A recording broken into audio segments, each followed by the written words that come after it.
Hello everyone. So now let see third stage. कल हमने दो स्टेजेस की थी, एक तो sensory motor stage and then pre conventional stage. Right, pre conventional कल हमने काफ़ी डिटेल में देखा था, जिसके अंदर बच्चा जो है वो ये नहीं समझ पाता कि अगर दो बीकर्स में इतना पानी है और अगर हम इसको इस तरीके से ट्रांसफ़र कर दें, एक जो ग्लास है वो थोड़ा सा बड़ा है लेकिन पतला है, तो भी क्वांटिटी जो रहेगी वो सेम रहेगी।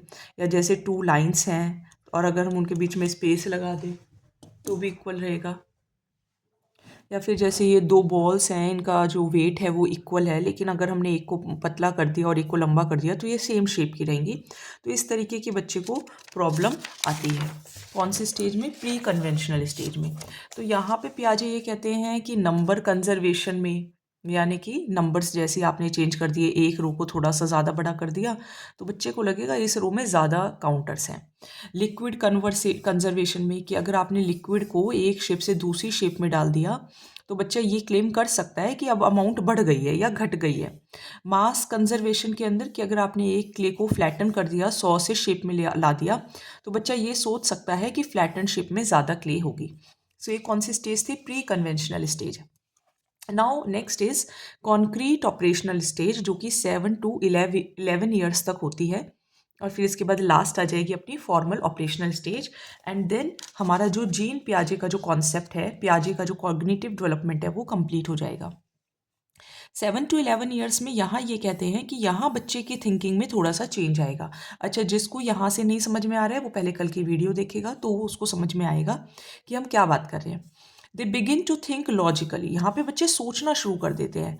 बेटर अंडरस्टैंडिंग, अब आप बच्चों को बुद्धू नहीं बना सकते हो, ठीक है। यहाँ बच्चा दिमाग लगाने शुरू कर रहा है कि जैसे कोई बहुत अच्छा एग्जाम्पल लिखा हुआ है कि अगर ए बी से बड़ा है, बी सी से बड़ा है, तो ए भी सी से बड़ा होगा। तो यहाँ बच्चा दिमाग लगाना शुरू कर देता है। कौन से स्टेज के अंदर? कॉन्क्रीट ऑपरेशनल स्टेज में, यानी कि बच्चा logical thinking, cause and effect relationships find करना शुरू कर देता है।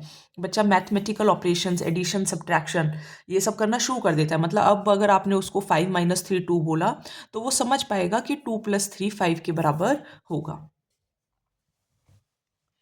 अच्छा, अब इन सब के ये जो पॉइंट्स हैं, ये कॉन्क्रीट कैसे करता है बच्चा, तो ये सब पॉइंट्स गिवन है। जैसे कि बच्चे को कंजर्वेशन मास्टरी आ जाती है, यानी कि बच्चा ये समझ पाता है कि जैसे ये जो शेप है, आप क्ले की शेप कुछ भी चेंज कर दो बट ये क्ले यही रहेगी, मीन्स इसका जो वॉल्यूम है दैट वुड बी सेम। तो यहाँ बच्चा कंजर्वेशन समझ पा रहा है कि they can recognize that a ball of clay, no matter it shape, still the same amount of clay, clay की जो अमाउंट है वो सेम रहेगी। स्टेबल आइडेंटिटी, यहाँ बच्चा ये समझ पाएगा कि उनके फादर जो रहेंगे वो हमेशा मेल ही रहेंगे, चाहे वो अलग अलग क्लोथ्स क्यों ना पहन ले, ठीक है। अगर मीन्स अगर आपने किसी की अपीयरेंस चेंज कर दी तो वो इंसान चेंज नहीं हो जाएगा, तो बच्चे के अंदर आइडेंटिटी भी स्टेबल हो जाती है। ओवरकमिंग ईगोसेंट्रिसिज्म, यहाँ बच्चा जो है ये समझ पाता है कि हाँ, दूसरे लोगों के भी थॉट्स हैं। अब जैसे छोटा बच्चा है, उसको तो कुछ चाहिए तो चाहिए, वो रोना शुरू कर देता है। अब जैसे 2 साल का बच्चा है और जो बड़ा बच्चा है वो मान लो 10 ईयर्स का है, तो वो इसकी कॉपीज लेकर भागता है। अब लेकिन जब बच्चा कॉन्क्रीट ऑपरेशनल स्टेज में आएगा तो वो समझ जाएगा कि नहीं, बच्चे की बड़े भैया की या बड़ा दीदी की कॉपी है, मुझे उसको वापस देनी चाहिए, वो काम करेगा। तो वो दूसरे के थॉट्स, दूसरे के फीलिंग, दूसरों के पर्सपेक्टिव समझ पाएगा और उसके अंदर जो ईगो सेंट्रिज्म है वो कम हो जाएगा। बच्चा ट्रांजिटिविटी समझ पाएगा। जीन पियाजे ये कहते हैं कि बच्चा लॉजिकली रिलेशनशिप्स फाइंड कर पाएगा। क्लासिफिकेशन कर पाएगा, बच्चा ऑब्जेक्ट्स को क्लासिफाई कर पाएगा कि ये सारी चीज़ें एक जैसी हैं और ये चीज़ें डिफरेंट है। क्लासिफिकेशन के अंदर देखिए थोड़े से और पॉइंट्स लिखे हैं कि बच्चा अब साइज़ के बेसिस पे, शेप के बेसिस पे, कलर के बेसिस पे, फंक्शन के बेसिस पे चीज़ों को अलग अलग कर सकता है। सो स्टूडेंट्स या जो चिल्ड्रंस हैं वो साइज़ के बेसिस पे, शेप के बेसिस पे, कलर के बेसिस पे, फंक्शंस के बेसिस पे जो भी उनके पास चीज़ें होंगी उनको सॉर्ट आउट कर सकेंगे। जैसे कि वो फ्रूट्स को एक तरफ कर पाएंगे, वेजिटेबल्स को अलग तरफ कर पाएंगे, डेयरी प्रोडक्ट्स को एक तरफ कर पाएंगे। हायरार्की बच्चों को समझ आ पाएगी। बच्चा समझ पाएगा कि रोजेस, ट्यूलिप्स, डेसीज सभी फ्लावर्स हैं और ये सभी लार्जर ग्रुप ऑफ प्लांट्स को बिलोंग करते हैं। देन बच्चा क्लास इंक्लूजन टास्क, अब बच्चे 5 डॉग उनको दिखा दिए, 2 कैट्स दिखा दिए, तो उनको पूछा गया कि क्या ज़्यादा डॉग्स हैं या ज़्यादा एनिमल्स हैं। तो एक बच्चे ने कहा अगर मान लीजिए प्री ऑपरेशनल स्टेज में है, यानी कि इससे पहले वाली स्टेज के अंदर है, यानी कि 2 से 7 साल का है, तो वो क्या कहेगा, डॉग्स ज़्यादा हैं, है ना। वो कहेगा कि भाई 5 डॉग्स है तो 5 डॉग्स ज़्यादा हैं। लेकिन जब कॉन्क्रीट में आएगा तो बच्चा ये समझ पाएगा कि डॉग और कैट दोनों ही एनिमल्स हैं, तो एनिमल्स ज़्यादा हैं। तो यहाँ बच्चा दिमाग लगाना शुरू कर देता है। सीरिएशन, यानी कि बच्चे के अंदर इतनी एबिलिटी आ जाएगी कि चीज़ों को लॉजिकल मैनर में वो लगा पाया। अब जैसे देखो, लॉजिकल हाइट के बेसिस पे, वेट के बेसिस पे, इस बेसिस पे बच्चा लगा पाएगा। सो ये कौन सी स्टेज थी, कॉन्क्रीट ऑपरेशनल स्टेज थी। अब देखिए फॉर्मल ऑपरेशनल स्टेज, जब बच्चा 11 साल से बड़ा हो गया है, 11+ ईयर्स हो गया है। So this is the last stage of Jean Piaget's. ना यहाँ पे वो हाईएस्ट लेवल, बच्चे का दिमाग का पूरा डेवलप है, वो एब्स्ट्रैक्ट सोच पा रहा है, रीज़न कर पा रहा है, पॉसिबिलिटीज सोच पा रहा है, फ्यूचर आउटकम सोच पा रहा है, एब्स्ट्रैक्ट थिंकिंग कर पा रहा है। बच्चा सोच पा रहा है अच्छा जस्टिस क्या होती है, फ्रीडम क्या होती है। वो manipulate, they can manipulate information that is not grounded in direct experiences, मतलब वो इंफॉर्मेशन को मैनिपुलेट भी कर सकते हैं। This marks a shift. अब बच्चा कॉन्क्रीट से एब्स्ट्रैक्ट, अभी तो बच्चा बस देखो समझ रहा था, अब बच्चा पारदर्शी हो गया, यानी कि दूरदर्शी हो गया, बच्चा दूर की सोच लेता है, डिडक्टिव रीजनिंग कर पाता है। डिडक्टिव रीजनिंग का मतलब कि वो अब रीज़न कर पाएंगे, यानी कि सोच पाएंगे, जैसे हाइपोथेसिस कि अगर मैं नहीं पढ़ूंगा तो क्या हो जाएगा, अगर मैं नहीं पढ़ूंगा तो उसने 2-3 दिन नहीं पढ़ के देखा और फिर देखा कि भाई ये रिजल्ट आ रहा है, so if X happens Y will result.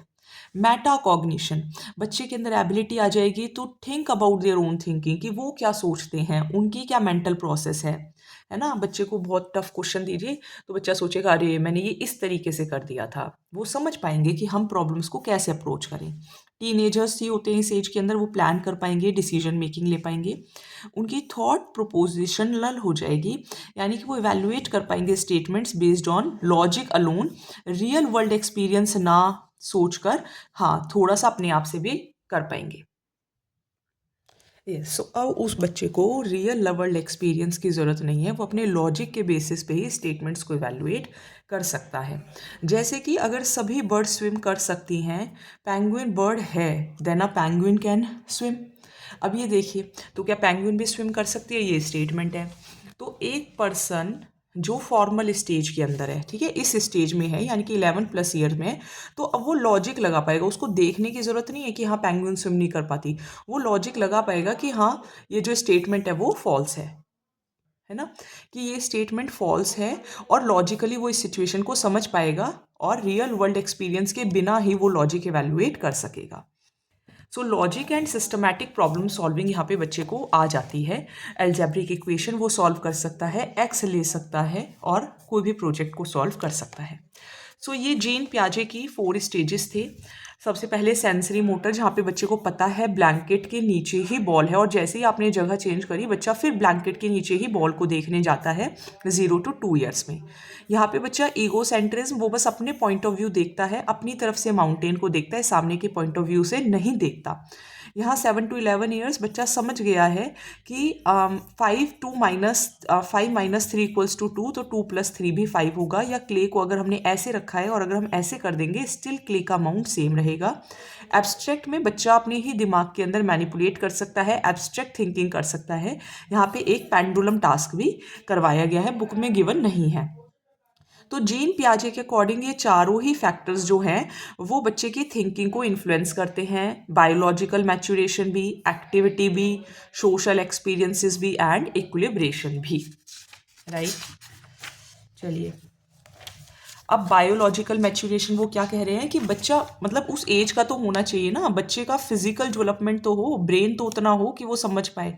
बच्चे को एक्टिविटी तो आप करा के देखो, बच्चे को सोशल में, एनवायरनमेंट में तो ले जाकर देखो, और जहाँ पे इंडिविजुअल्स बैलेंस क्रिएट करना शुरू करेंगे एसिमुलेटिंग और एकोमोडेटिंग में, तो ये चारों चीज़ें बहुत ही ज़रूरी हैं।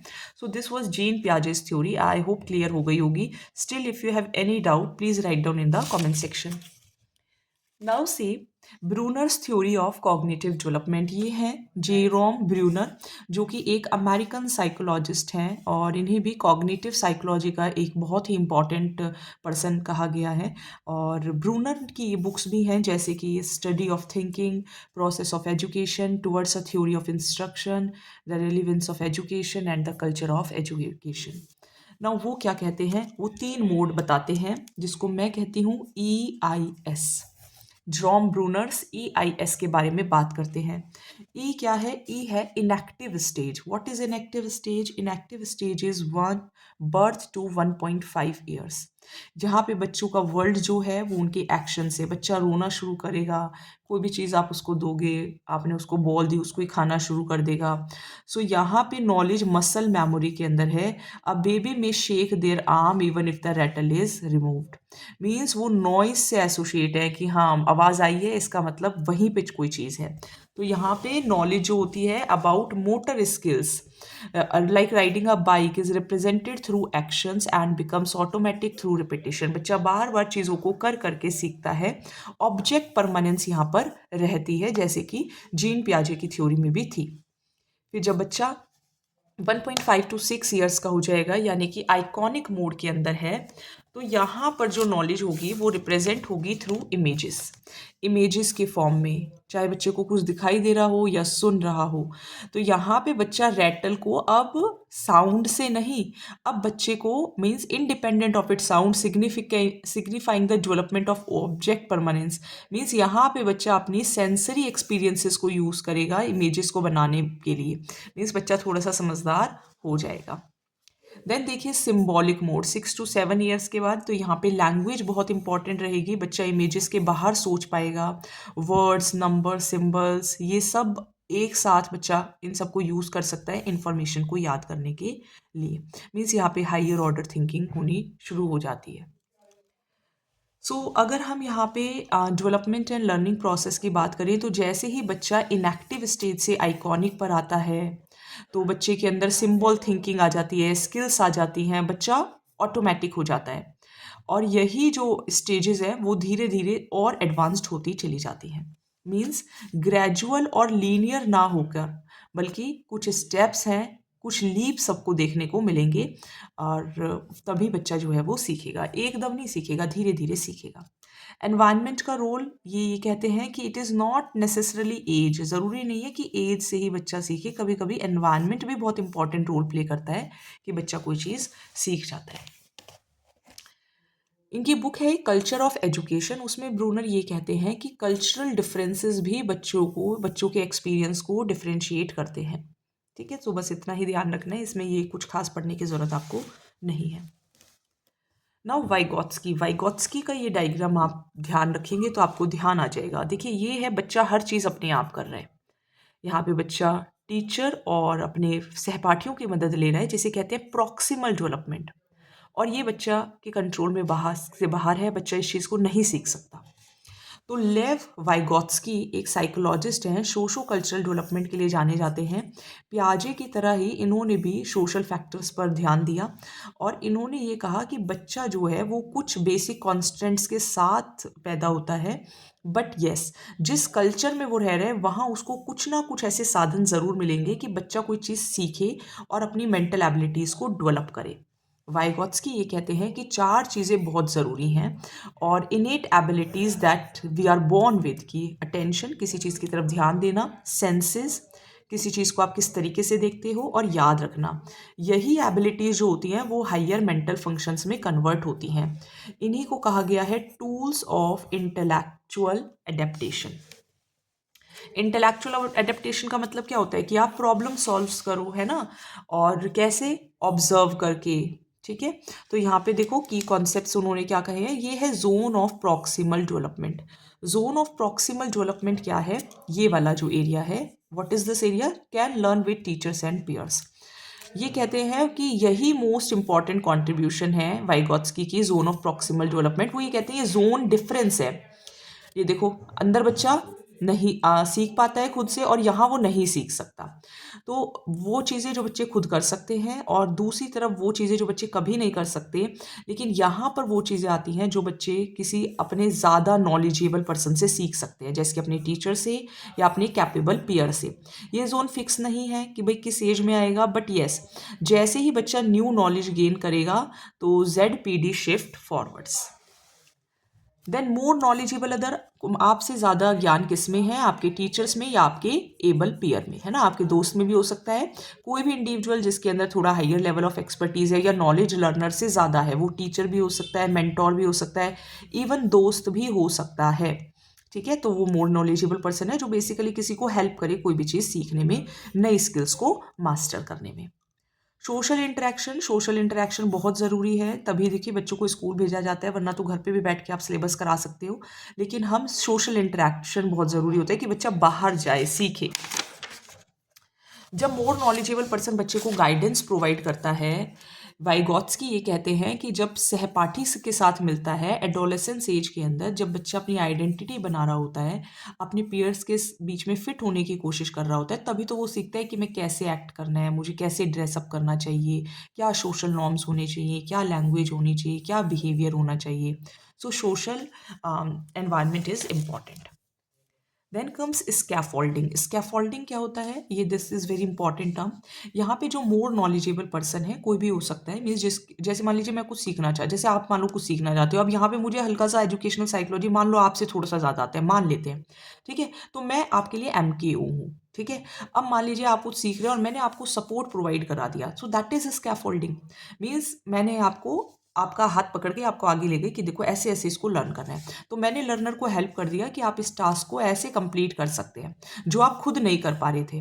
तो स्कैफोल्डिंग क्या करती है, अलाउ करती है कि आप टास्क को अब अपने आप कर पाएंगे, आप लर्निंग जो होगी वो आपकी अच्छी हो जाएगी।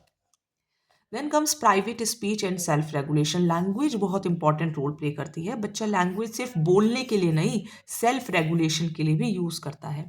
बच्चा अंदर भी क्या सोच रहा है, प्राइवेट स्पीच अपने आप से भी क्या बातें करता है, जब टास्क कंप्लीट हो जाए गाली देता है अपने आप को या बोलता है वेरी गुड, ये बहुत ज़रूरी है। This is very important tool. इसी से बच्चे के थॉट्स, बच्चे के एक्शंस मैनेज हो पाते हैं। तो जो बच्चे ज़्यादा प्राइवेट स्पीच में इंगेज रहते हैं, वो ज़्यादा सोशली एफिशिएंट होते हैं, जिनको पता है कि हमारे अंदर क्या चल रहा है, वो बाहर भी अच्छे से अपने आप को एक्सप्रेस कर पाते हैं। इन्होंने इन चीज़ को और भी थोड़ा डिटेल में समझाया है, एक्सटर्नल स्पीच और इंटरनल स्पीच को, अभी हम इसको देखेंगे भी। मेजर प्रिंसिपल्स क्या हैं, बच्चे नॉलेज खुद कंस्ट्रक्ट करें, खुद एक्टिवली पार्टिसिपेट करें, इंटरेक्ट करें एनवायरनमेंट के साथ, आसपास के लोगों के साथ, और फिर अपनी नॉलेज खुद क्रिएट करें। लर्निंग करेंगे तभी डेवलपमेंट होगी, अगर आप कुछ सीखोगे तभी डेवलपमेंट होगी, और डेवलपमेंट के लिए लर्निंग करना ज़रूरी है।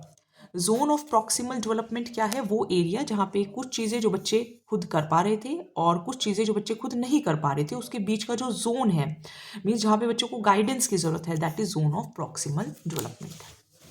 स्कैफोल्डिंग क्या है, स्कैफोल्डिंग वही है थोड़ा सा सपोर्ट देना, जैसे मैं आपको टेम्पररी सपोर्ट ही दे रही हूँ कि आप साइकोलॉजी को थोड़ा सा सीख जाएं, है ना, क्योंकि इंग्लिश मीडियम में है और चैनल्स पे ज़्यादातर वीडियोस अवेलेबल नहीं है, आप मास्टर हो जाएं। रेसिप्रोकल टीचिंग, रेसिप्रोकल टीचिंग के अंदर जैसे क्या हुआ, मान लो मैंने आपको पढ़ा दिया और फिर मैं आपसे पूछती हूँ कमेंट सेक्शन में, बताओ मैंने कल क्या बताया था। तो जब हम रोल्स को एक्सचेंज कर दें, है ना, तो उससे डायलॉग्स फिर आप लिखेंगे, इंटरेक्शन होगी, तो ज़्यादा इंगेजमेंट हो जाएगी, ज़्यादा अंडरस्टैंडिंग हो जाएगी, इसलिए बोलते हैं बेटा लिखो लिखो लिखो। देन देखिए, development can not be separated from it social context. Social interactions are very very very important. Language बहुत इंपॉर्टेंट रोल प्ले करती है, लैंग्वेज एक फंडामेंटल मीडियम है। अब ये वाला पैराग्राफ देखो, एक है सोशल स्पीच, यानी कि ये वो स्पीच है जो बच्चा यूज़ करता है दूसरों से बात करने के लिए, उसको अपने थॉट्स, अपनी नीड्स, अपनी डिज़ायर्स किसी को बतानी है तो वो सामने रखेगा उसको, है ना, किस तरीके से वो अडल्ट के साथ बात कर रहा है, किस तरीके से पीयर्स के साथ बात कर रहा है, पीयर्स मीन सहपाठी। तो यहाँ पे जो स्पीच है वो सोशल इंटरेक्शन के लिए, जैसे कि दूसरे को क्या कहना है जब उन्हें कुछ चीज़ चाहिए, या आप किसी से कोई क्वेश्चन पूछते हो, या आपको एनवायरनमेंट के ऊपर कुछ बोलना है, जैसे एक बच्चा पूछ रहा है क्या मैं ये टॉय ले लूँ, या लुक एट दैट बर्ड, तो ये एक्सटर्नल स्पीच है, सोशल स्पीच है। वहीं प्राइवेट स्पीच क्या है, ईगो सेंट्रिक स्पीच क्या है, जहाँ पे बच्चा अपने आप से बात करता है। ठीक है, ईगोसेंट्रिक स्पीच है और without any intention to communicate with others, दूसरे से नहीं खुद से जब बच्चा बात करता है 3 to 7 ईयर्स के अंदर, तो सेल्फ रेगुलेशन, प्रॉब्लम सॉल्विंग यहाँ पे बच्चा सीखेगा। ये एक टूल ही है, जैसे बच्चा बोले कि child solving a puzzle might say कि पहले मैं खुद कॉर्नर पीसेस को फाइंड करता हूँ, हाँ अरे ये पीस यहाँ लगेगा। तो बच्चा जब इस तरीके से बोल बोल के कर रहे हैं, so that is private speech. Means जब बच्चा बोल रहा है, ठीक है, अपने आप से ही बोल रहा है लेकिन बोल रहा है।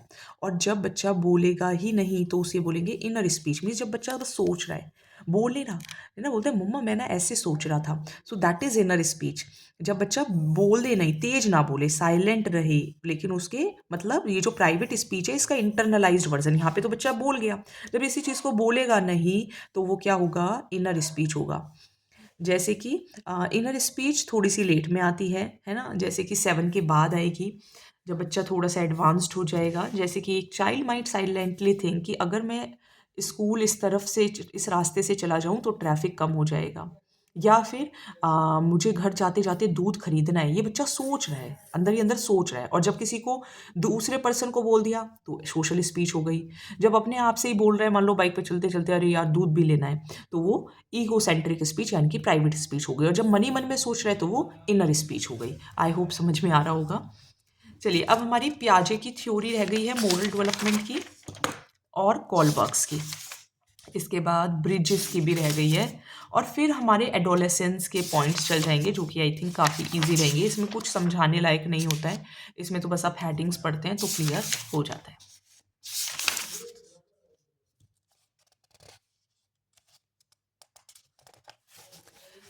चलिए, तो फिर आज हम इतना ही रखते हैं, है ना। फिर पियाजे की थ्योरी कल अपलोड करती हूँ, है ना, और हो सका तो it would be live. Thank you so much.